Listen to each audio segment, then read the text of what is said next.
Good morning slash evening, everyone. Good morning slash good evening, everybody. I'd just like to give a brief introduction. Welcome to today's online presentation.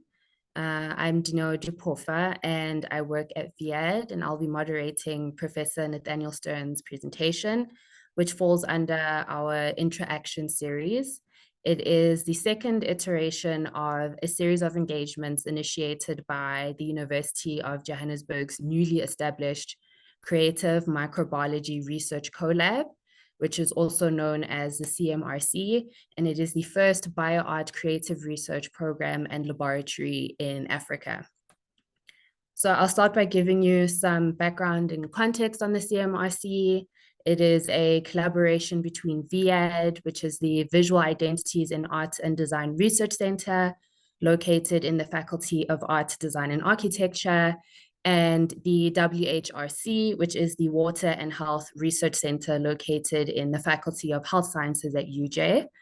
And fundamentally, these are two very different research strands, one being on the visual arts side and the other being on the side of microbiology and water sanitation. The CMRC is an interdisciplinary and interfaculty collaboration which focuses on bioart and design, creative practices using living and non-living matter as media, and specializes in the intersection of art, design, and microbiology, using bacteria, mycelium, yeasts, and slime mold as our primary organisms. Drawing from both visual arts and microbiology allows for innovative, creative practices and processes to emerge through experimentation and play.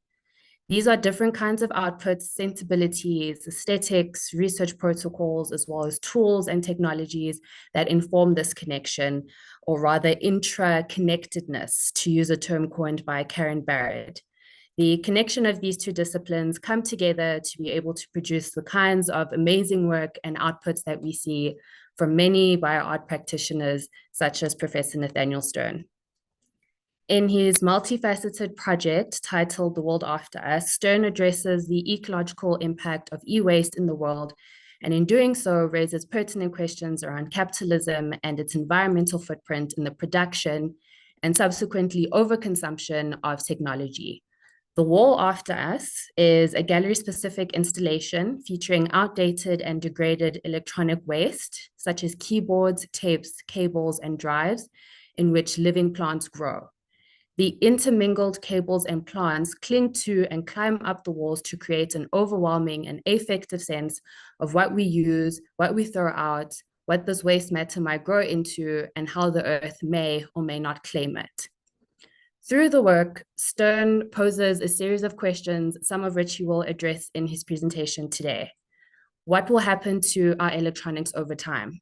What life may spur and flourish? How will techno-minerals diffuse and grow?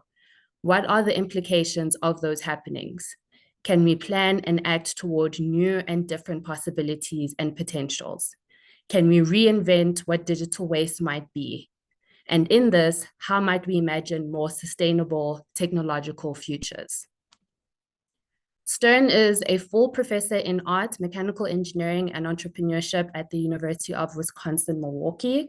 His often interactive art with technology, both its use and waste, has been exhibited extensively in museums and galleries internationally and featured in leading publications, including Scientific American and Wired.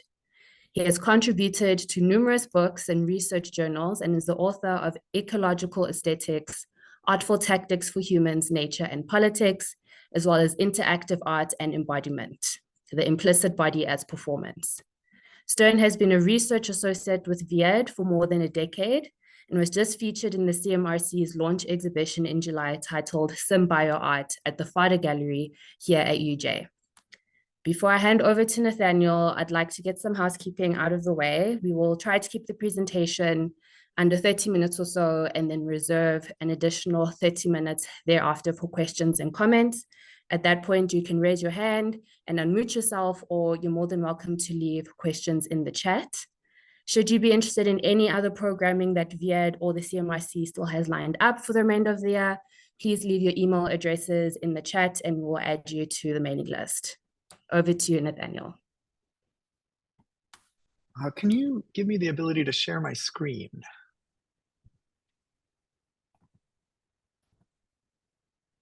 There you go. There we go. Yeah, that's great. Can you all see that Yes, slide thank you. deck? Yes, excellent. Okay. First, thank you to Viad and UJ and Danae for the great introduction. And it's really nice to see some friends and colleagues, old and new here. Yes, that man very low in his screen is my dad, who's zooming in from Florida. So, hey, Pop, what's up? Nice to see you. I don't think he's been to one of these talks of mine in like 20 some odd years. So it's good to see you, Pop. Yeah, greetings from Milwaukee, Wisconsin. I'm glad to see you here. I hope we can have a nice discussion. Want to ask first and foremost, how's it going? But that's a rhetorical question because we're on Zoom and your speakers are not on. But I want to pose a question that's not rhetorical now. And I'd love it if you can think on, maybe raise your hand in your video or raise your hand in Zoom. If you have, show of hands, if you own or have ever used a phone. Raise your hand if you own or have used a phone. Brenton, Pop, I know. Oh yeah, okay. I know you guys have used phones. There we go. Okay, cool. That is as I suspected, pretty much all of you. And those of you not raising your hands, I would venture to guess are just feeling like not raising your hands. But please play along. And I imagine most of you will keep your hands raised if I ask if you ever owned or used a computer, as I suspected. But now I'm going to ask you something else.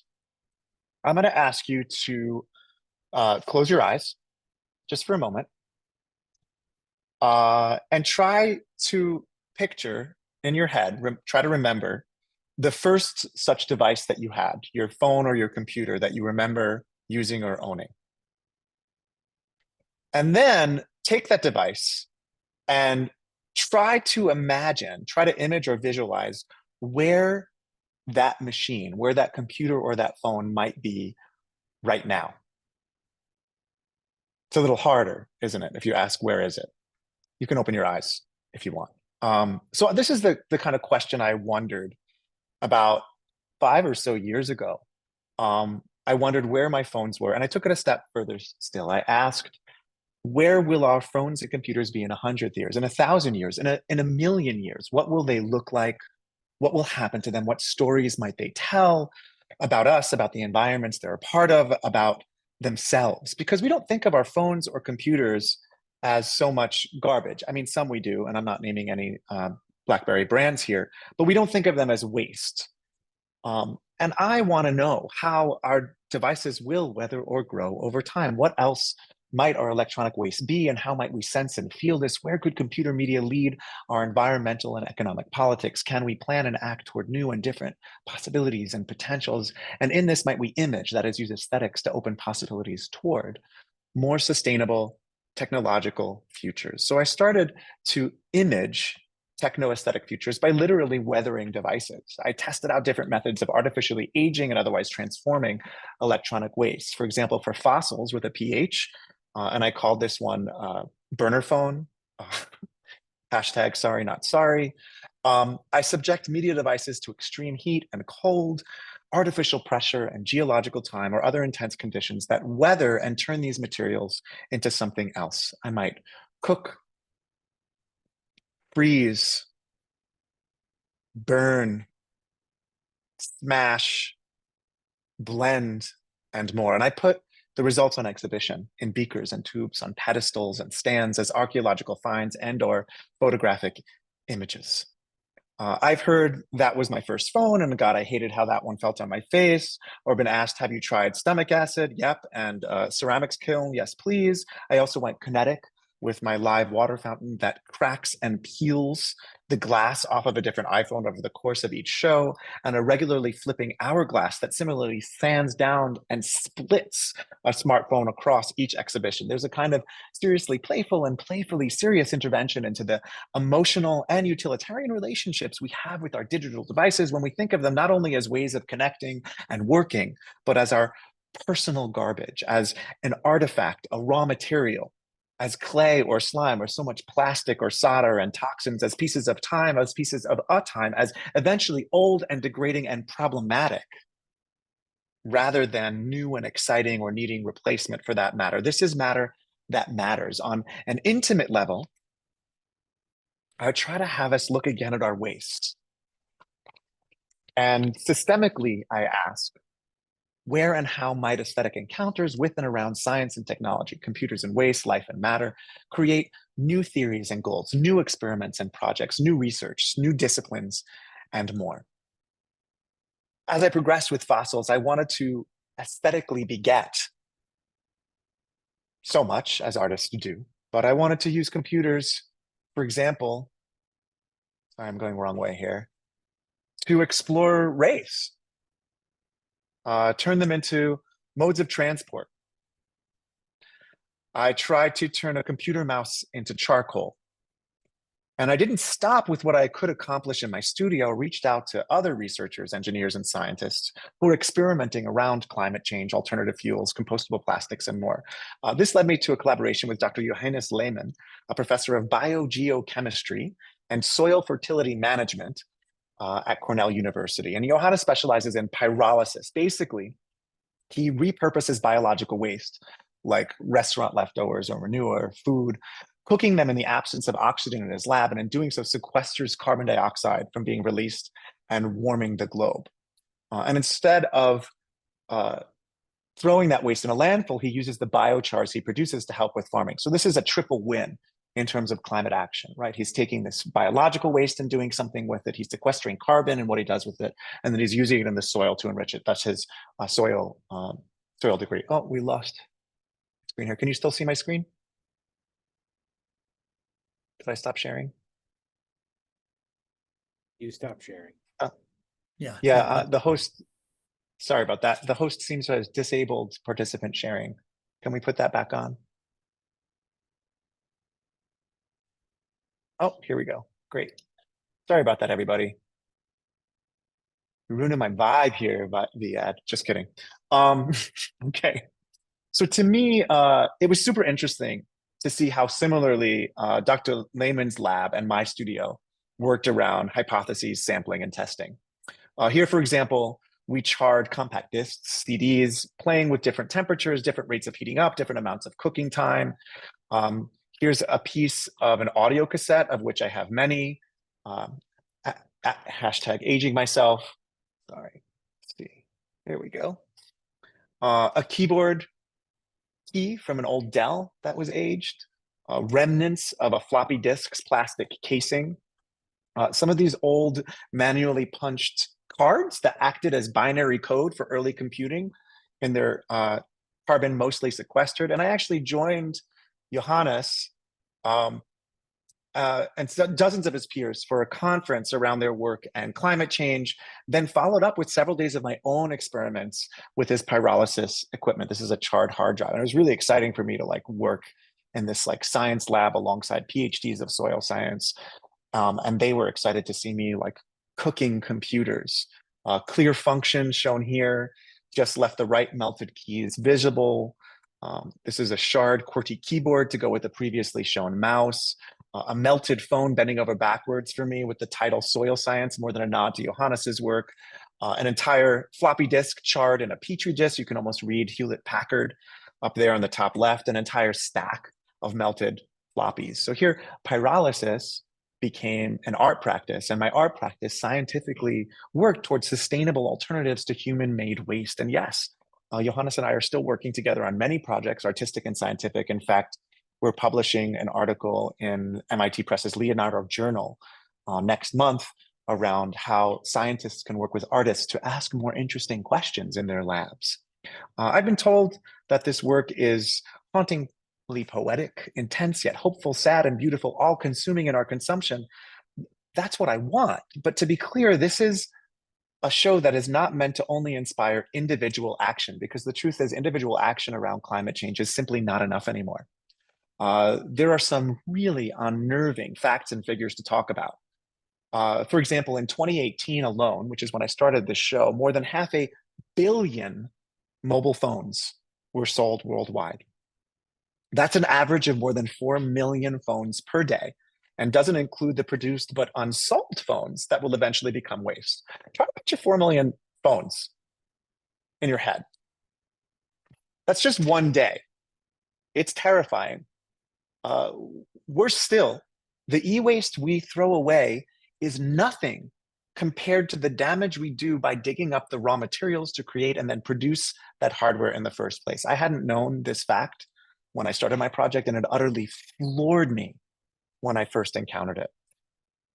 Such information and data are, in two words, unfathomable and depressing. Unfathomable in that I cannot connect to them personally, like the difference between being a millionaire and a billionaire. I know it's huge, but it's not part of my inference capabilities. And depressing precisely in that inability to know, or implicit in that lack of knowledge act. So as I imaged more techno-aesthetic futures, I moved into spaces of non-human life. So for server farms, but I see computers and other technological equipment repurposed as planters. These sculptures and photographs take cues from journalist Alan Wiseman's provocative book, The World Without Us, which inspired my exhibition title and talk. And Wiseman wonders how quickly non-human life would retake the planet if humans were to suddenly disappear, and found that the answer is simply not very long at all. And so he begins with his stories of plant life retaking cities, whereas I physically manifest botanically occupied electronic waste alongside an as experimentation and exploration. So here's Applegrass, a gutted iMac, where screen and motherboard are replaced with lawn, farm in the Dell, Allo World for all you coding nerds out there. Hello World is the first program anybody writes. My fangirls, cha, molds and fungi in and around speakers and rotaries, a phony plant, hashtag I went there, and I let each of these flower, flourish, incubate, and spread. What life may spur, how might techno-minerals diffuse? This particular photographic print, Sporadical, presents a 5-foot wide mushroom with moss bursting from an Apple Watch. I also show it at other sizes from other angles, but that oversized water droplet that's just barely broken free from the fungus fruit's killed and spore-producing underside serves to amplify the scaled upness of this particular image. There's a printed on plastic circuit board in and among the flowerless plants and dirt, and all of this sits in that familiar rose gold, shiny pink bucket with holes for speakers and microphones and spongy arms on either side. This image for me doesn't merely stage or depict or represent. The photograph itself does things. It resituates life and technology, earth time, human time, and technological time together. It speculates on how life may incubate and grow beyond our and nature's imaginings. It wonders what will digital media be and do in and with the world after us. And it proposes a cyber-natural future that is neither apocalyptic nor utopian, but at the very least a possible co-mingling of the supposedly conflicting categories of non-human biology and human engineering. It asks us to rethink life and living, science and sensation, waste and production, perception and action. Yes, this piece in the show resituates, speculates, wonders, and proposes. And it asks us to do the same. Resituate, speculate, wonder, and propose. Soapbox, this is what I believe art and aesthetics more generally do. Aesthetics around art, politics, or the everyday are a style of looking and showing and telling with as argument. Style orients us towards new possibilities. And in this, art is both an action and a call to action. And this work, as I worked with it, had me continuously resituating, speculating, wondering, and proposing myself. What if it isn't only plants that thrive and grow after us? What if electronic waste too were to replicate and multiply, incubate and spread? What could that look and feel like? What would an installation like this do? So what I've come to call The Wall After Us is my work that attempts to bridge from the unfathomable and depressing to a kind of individual understanding and responsibility on a larger scale. The wall has taken up anywhere between 250 to up to 1,000 square feet. In meters, it's about a third of that. So about 125 meters to 350 square meters at any given exhibition. Laptops, keyboards, tapes, drives, phones, circuits, and other degraded electronics intermingled with cables and plants all clinging to and climbing up the walls in this kind of overwhelming and affective sense of what we use and throw out, what it might grow into, and how the earth may or may not claim it. Sometimes multiple towers of e-waste between 8 and 12 feet tall also come off the wall out and into our space, implicating us, our media, our bodies, and the ecologies at play in and around humans, nature, politics, waste, media, and utility. And here and hereafter is one of the site constructed images at UJ just last month. It's intimate. I know what it will feel like to scream into that electronic horn, and also systemic. Once people heard about this body of work here and in Johannesburg, the flood of hopeful donations from those who wanted to somehow put their garbage to good use was very quickly overwhelming. And I want to pause here and thank the team at UJ who did such an amazing job making a site conditioned work using indigenous e-waste and indigenous plants rather than being wasteful and shipping things to Johannesburg. This was made and produced in dialogue with me locally with a team. And it was really a pleasure to see it take shape there. So thank you to your team at UJ, really fantastic. Finally, I also asked, can we reinvent what digital waste might be and do right now? How else might electronics retake and reform? So my utilities series sees electronic waste rethought as a raw material and transmuted into other usable forms. For my phony prints, I put mobile phones in a blender and ground them into a fine powder, then mixed them with extender and oil to turn them into ink for fine art prints of phones on paper that was actually made from my old t-shirts. So you can see the details of plastic and metal and cardboard from the ground up circuits on this rotary foam, sense the grime of and in this razor, laugh, but also wonder at my phone ink. Sorry. My applications see melted aluminum iMacs from the late 2000s, recast into a hammer, a screwdriver, and a wrench. These are actually too soft to actually be put to use, but they certainly beg the question, what else? Circuitous tools, our CNC routed circuit boards turned into a saw, an axe, and a trowel. And these all ask viewers to be curious, to test, to play, and transform. The world after us then continued to grow as I traveled the exhibition to several museums with more art coming out of various studios and labs, not only in Joburg, but also in local commissions like this one in New York called Circuit Boardwalk, where waste from a concrete lab and thrown away servers were turned into 1-inch thick circuit-backed tiles, taking up over 200 square feet of walkway in front of an engineering building at Binghamton University. And I worked with civil engineer Konstantin Sobolov on turning waste into concrete for this installation. Taking together the world after us questions how we move, think, feel, and act with the earth and its inhabitants, both living and otherwise. It's political, but speaks across political lines. It's completely physical, but asks us to think virtually about the potential our futures might hold. It's multimedia, networked, and participatory, but not in the ways so often hyped up in and around new technologies. At stake, whether in our everyday interactions or on a much larger scale, are the relationships between humans and the natural world on the one hand, between politics and commerce on the other. As I was getting ready for the premiere of The World After Us, I began to see my own useless electronics, the stuff that I actually couldn't turn into art for whatever reason. There might be a phone that was too hard to crush or blend or turn into ink. Too many capacitors to cut around, too hard to drill through for my art. You've all been there, I'm sure. So my studio wound up throwing stuff away again.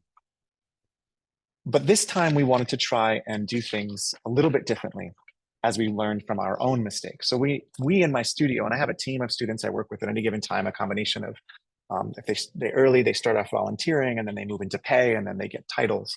But we now as a team have an intimate knowledge of the local means here in Milwaukee for handling electronic waste, as well as understanding of the systems that govern them. So I would encourage anyone here today to do your own research on e-waste opportunities local to you, possibilities that range from things like, for example, I work very closely with UW-Milwaukee's Office of Sustainability and their surplus office, who reuse, resell, and or strip materials for parts. And this is really fun to talk about in retrospect as well. So the Office of Sustainability here in their surplus office, they actually work with staff and faculty. When we finish using a computer, they take it in and they try to find another staff or faculty member that might be able to use it first for free.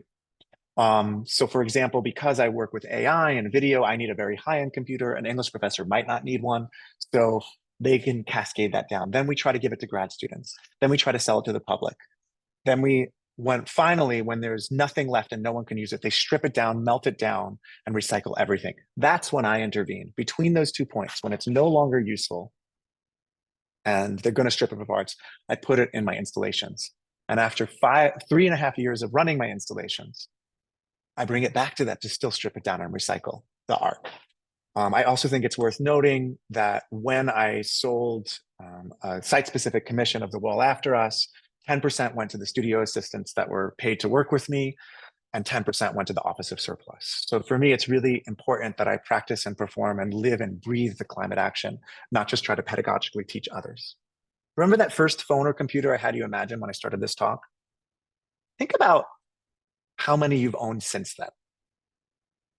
And then ask yourself the question, what if I kept my phone just 1 extra year every time I bought a phone instead of trading it in? How much money would that save you? How much waste would it save the entire planet if everyone do that? What could you do with what you save? Where might that money go? Where might those electronics go? You might also look into NGOs. This is non-governmental organizations like Digital Bridge. This is something here in Milwaukee. They partner with other nonprofits and NGOs to provide technology to low-income households and set up labs for communities in need. This is here in Milwaukee, but spaces like this exist all over the world. And just as importantly, we all need to engage. So that's the intimate relationship. We all need to engage with the systems of care in a global context. Did you know that it's actually illegal to export most e-waste for reuse, repair, and elective upgrade here in the United States?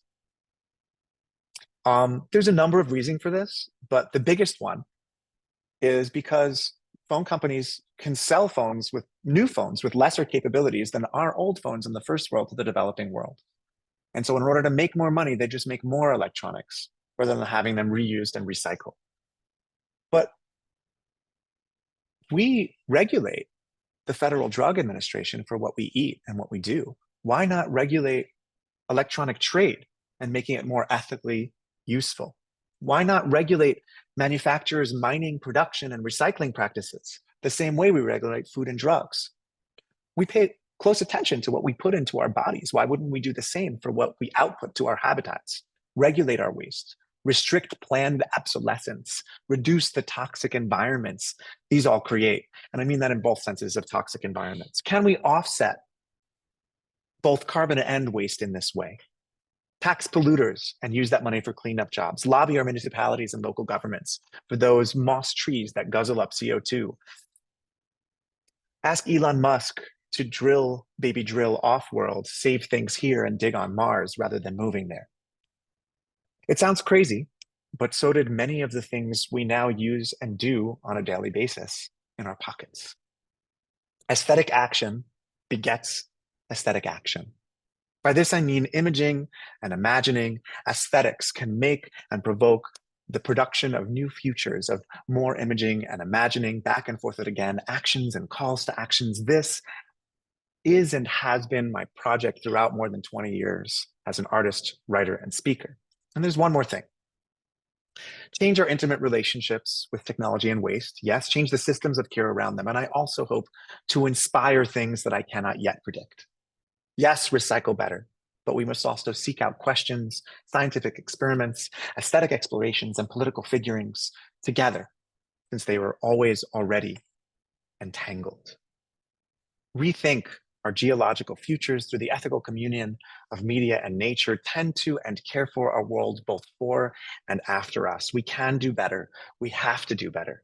Resituate, speculate, wonder, and propose. It is art and aesthetics. It is an action, and it is a call to action. Will you join me? Thank you. We'll stop there and we can have a chat.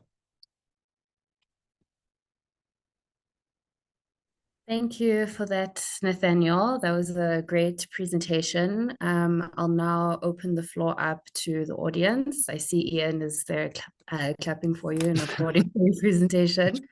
Thank you for that. I'll open the floor up to anyone that has tuned in to the presentation. If you have any questions for Nathaniel, you can leave them in the chat, or you're more than welcome to raise your hand and I will bring your name up.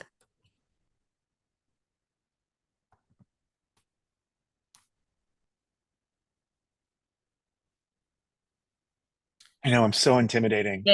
Yes, we have a question. Not yet. All right, I know in advance that I'm going to be kind of opening up a can of worms with this question, but I love seeing, I see in industry this move away from purely digital systems and purely physical systems to this blending of the physical and the digital in terms of artificial intelligence and how machine learning allows for our digital systems to interact with the physical world around us. So I love seeing that represented in your work. It certainly inspired me to start thinking bigger. So how do you see the future of technological progress in terms of AI and machine learning? How do you feel that will fit into these technological aesthetics, reusing these things, these waste products, converting them into byproducts and subsequently useful primary products as well? Thank you for asking that, Ian. So first and foremost, I will start with a caveat that I'm not a great predictor of where technology will take us. I'm more of a provocateur of where it might and where it could, and also asking us to ethically and responsibly respond to it. My hope, rather than my prediction, for AI and material uses is that AI might have the potential to tackle wicked problems. And I use wicked problems in the sense of how they were defined in the book, Wicked Problems, where these are problems that have to be transdisciplinary and where the answer is not obvious. There are so many fields in which the waste from one is the gold from another. And yet, because they are unaware of each other, these guys are producing the same waste that these guys are producing in order to use it to make what they want to make. And these folks are throwing this stuff away. I think there are many, many potentials in what AI is capable of doing. And I have, as you can imagine, very strong feelings about it, both ethically and creatively. And in fact, my next big exhibition that's of the scale of the world after us is all AI art and dialogue. But I think the two greatest potentials for AI are one, believe it or not, creativity. And I'll dive into that in a second. And then two, making those connections for us, feeding into it fields of data of waste and need, and being able to plug those into each other in order to make a circular economy out of more of our waste. The creative aspect of it, and I'll just quickly delve here because it's a little tangential to your question. To me, I don't like how often arts thinking and design thinking are conflated. Design thinking is as defined by Stanford D School, which is the most common definition. And granted, there's lots of different definitions. It's like I empathize with the user, I define a problem for them, and then I solve it. To me, arts thinking is much more materially oriented. It's dump a garbage bag on the table and see what you can make out of it. And this is why so often artists confuse medium and discipline. What's your discipline? Paint. What's your discipline? Metal. Printmakers literally think in ink.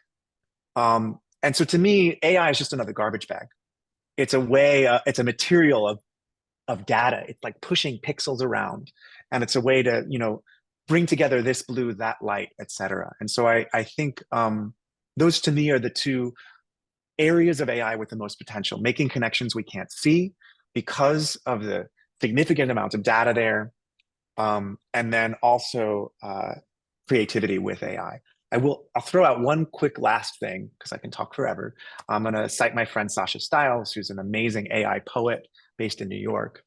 And Sasha talks about like the three big epochs of human intelligence. Like the first major breakthrough well, three, maybe four. So the first major breakthrough was spoken language to now be able to transmission ideas. The second being written language. The third maybe being the printing press. So we go from being able to communicate ideas to be able to send ideas over long distances, to be able to publish on the masses ideas. And she says AI is the fourth major shift, where suddenly we have a machine that has terabytes of information, almost all of human knowledge to some extent. And I'm overinflating that, but I still want to give that vastness, the difference between a millionaire and a billionaire again, at our fingertips. That shift is unfathomable and not depressing. And I'm very excited to see what it might bring forth. Thank you for your question, Ian. Thank you. Is anyone else who may have any questions? You're welcome to raise your hand. I think my dad had a question. Everybody, yes, Phil Stern is my father, Skyping in from Florida. Hi, Dad. You're muted, buddy. God bless him. He's 96 years old, guys. He's 96 years old, zooming in over here, right? I love you, Pop. I love you too, son. I just wanted to comment on, myself and being a literature professor and poet. I love the way that you use wordplay. That's it. Well, as a father of five, I'm good at the dad pun. Can I tell my favorite dad pun joke? One is a joke, a dad joke. Oh, it becomes apparent. Maybe when it's fully grown. Ooh. Anybody else with questions, comments, thoughts, feelings?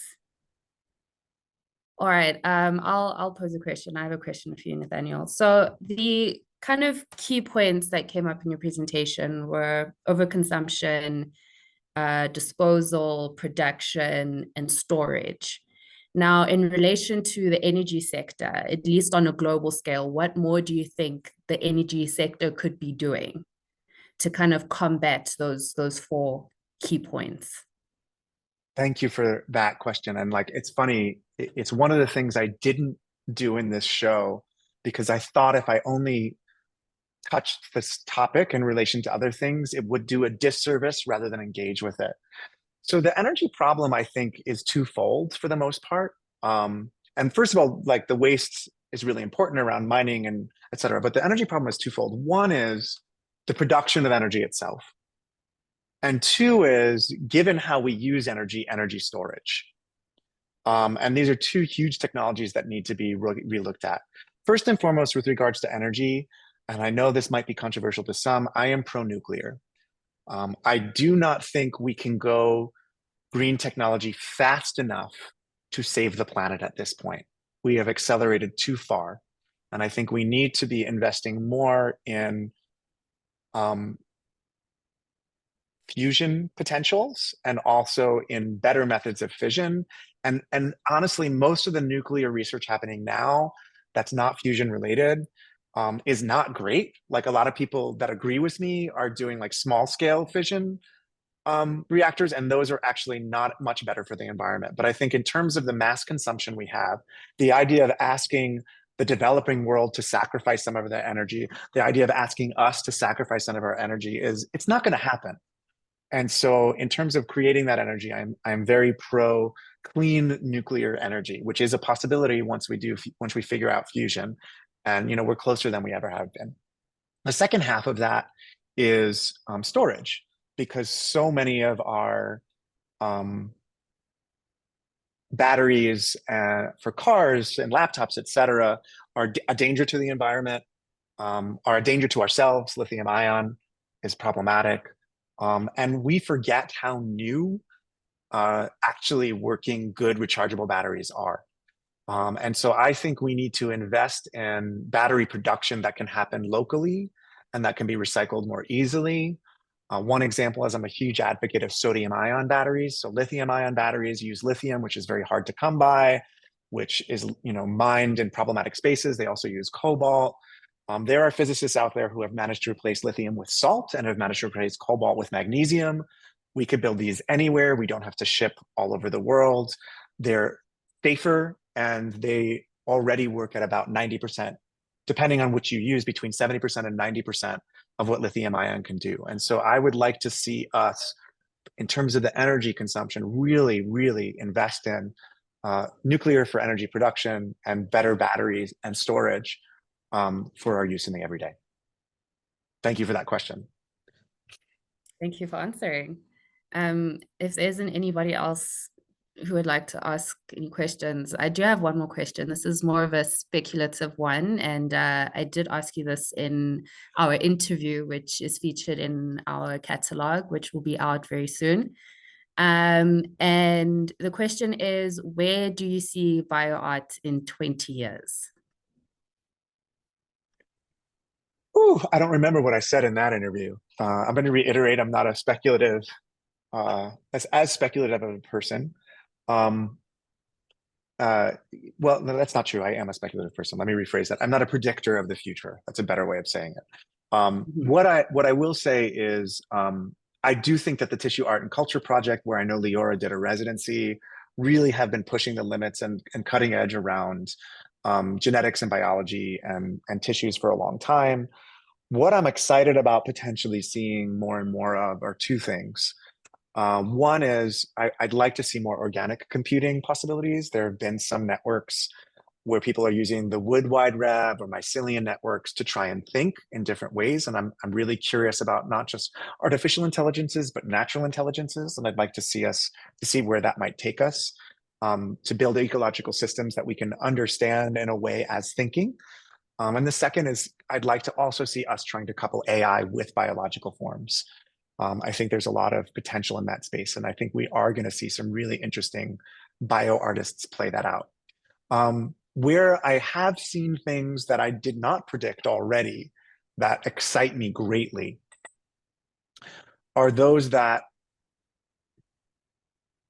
I think The World After Us is a really fun show, in that it brings up dialogue in a lot of ways, but where I didn't expect was, for example, when I started actually studying the soil of the server farms, we learned that not only didn't the plants suffer from the chemicals of the computers, but they actually cleaned the soil.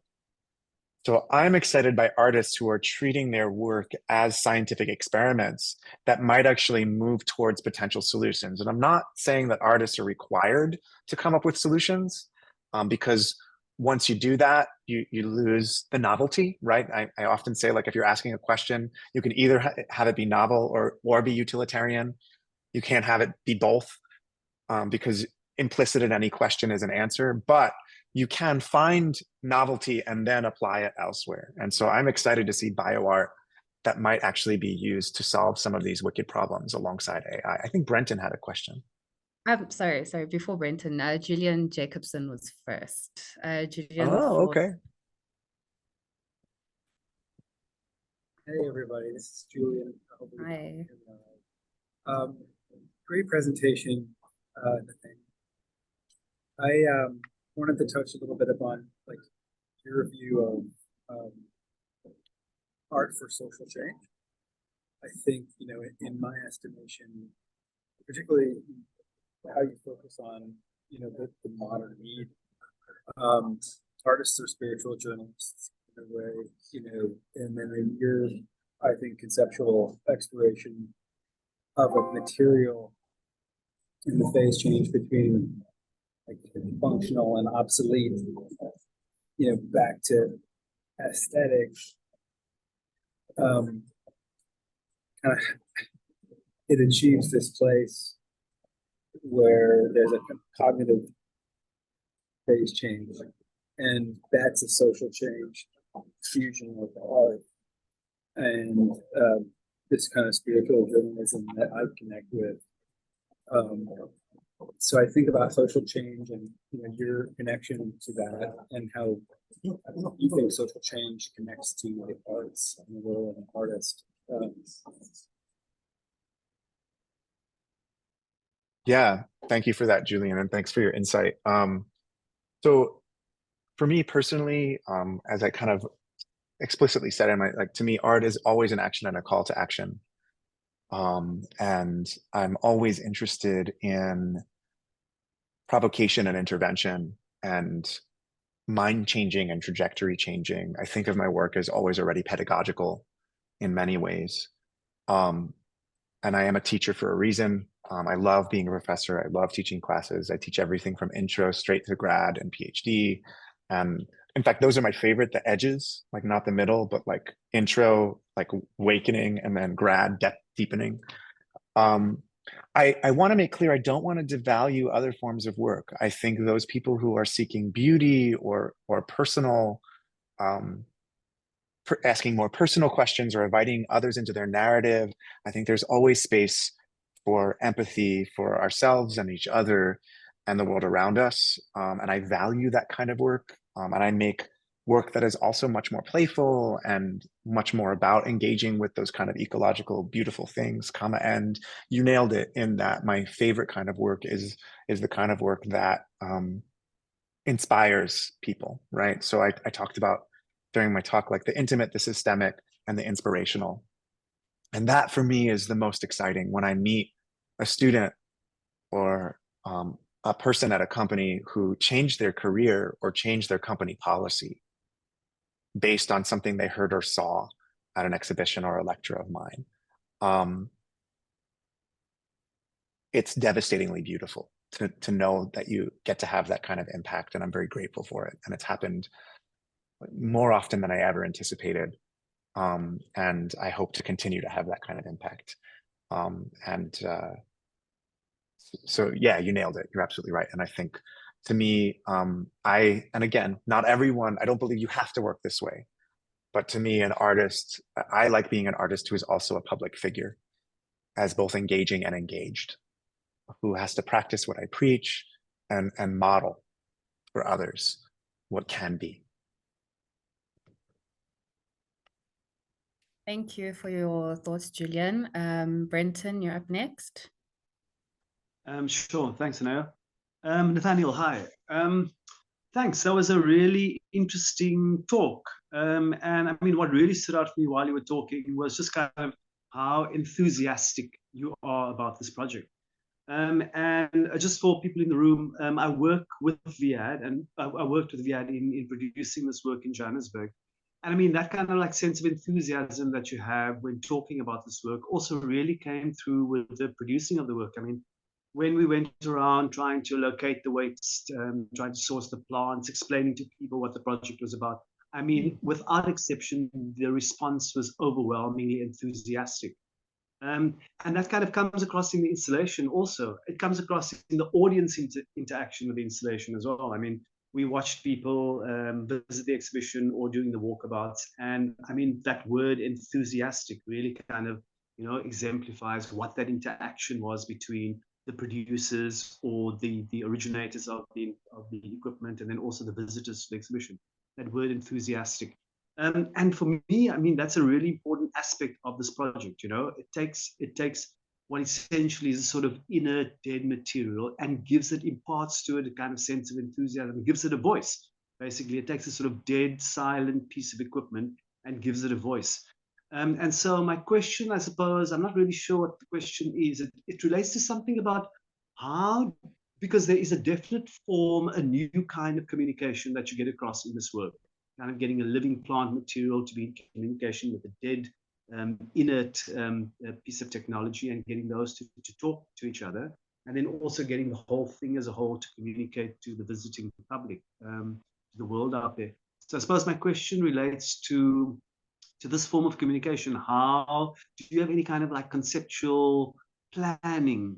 Is there any conceptual planning involved in developing this form of communication? And then also, how does this very specific form of communication in the world of us relate to your other work, which I know is very kind of reliant on forms of communication? Thanks. Thanks, Brenton. Thanks for your insight, and thanks for sharing the enthusiasm with me. I've experienced the same thing over here. I'll start by saying, for me, you know, the artist, teacher, writer thing is not just lip service. And I'm very excited about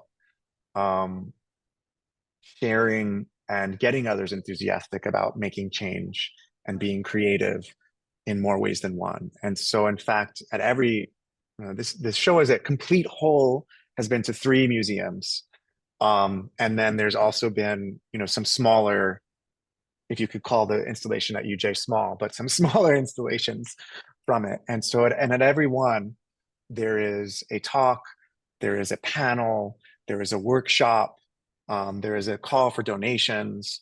There are ways that you can make your own server farms and bring them home. And so I very much do plan on a kind of dialogical process where I want to not just implicate, but explicate the call to action that I'm putting out there. And so there was a 200-page catalog. There was a 7-minute documentary. There's this talk. I did a panel with the soil scientist and the civil engineer and an AI poet at one of the exhibitions. I brought in some of the essayists and the historians for other exhibitions. And so there's very much a fair amount, to answer your question, of intentionality in how I try to communicate.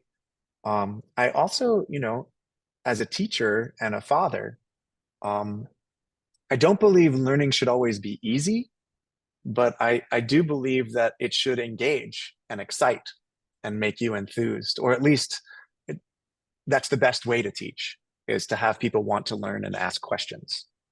And so if I am not excited by it, I don't put it in a gallery. And that's not to say, I'm not going to say I don't make it, because I make a lot of work that doesn't wind up in a gallery. I make a lot of garbage. In fact, I say, if you're not failing every now and again, you're not experimenting enough. If you're only doing work that you're going to love, then you're striving towards mediocrity. You really have to be willing to fail. I've learned, now that I'm in middle age, I've learned when I failed before I put it in a gallery most of the time, thankfully, rather than having to learn the hard way in front of other people. I've learned to critique a lot. And so, even when I make my interactive art, for example, or this next show with AI, when I give lectures, even when I make more subtle work, I know it's hard to believe I can be subtle, or pieces about love. For example, I'm working on a blockchain-based work about love right now. To me, if it's not exciting, then I can't get that enthusiasm elsewhere. So, for example, for those of you unfamiliar with blockchain, it's cryptocurrency and NFTs and Bitcoin and Ethereum and blah, blah, blah. Just to be clear, I know there's a lot of issues around climate action. I only use green blockchains. I don't use the ones that are big energy consumption blockchains. But to me, I thought, if this, for example, taking this libertarian capital-based structure and then making a piece about love, using the platform is precisely an exciting thing to do, to break it. And invite others into it. And then we get to have a discussion with naysayers about what this technology actually is and could potentially do. And so there is a lot of back and forth. One great tell is my students, with the team I work with. If I can't excite them about something that excites me, then it doesn't usually go forward. Either I change my tack or I drop the work or whatever. I will say that I aim for a large audience in my work. No matter how conceptual or beautiful it is, I try to find a way. But because my biggest hope, my highest hope, is to inspire a job change or to inspire someone to make a difference in their company, my target age group is like 15 to 35 in terms of these people might actually change their career trajectory. And so if I can't excite my 20-something students, I'm out. Thank you for that, Nathaniel. This will be the last call for any questions, comments, if anyone wants to share their thoughts. Going once, going twice. All right, I think that's it. Thank you everyone for attending the second iteration of our Intra-ACTIONS series. I think Ian had a comment. No? Oh, okay. Oh, you're applauding. Sorry, I thought you raised your hand. I want to thank, I have a comment. I want to Yes. thank you, Daneo, and Brenton, and Leora, and the team over at VED, and you, Jay. You guys are really pushing the limits of research and thinking and arts and making. And I'm so thrilled to get to continue this relationship and to continue working with you. So thank you for the invitation and the provocation.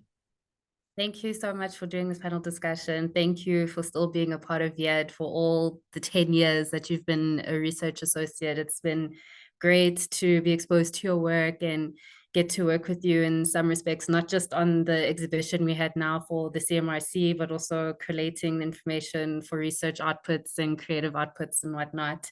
I'm sure Leora and Sinead will share my sentiments as well.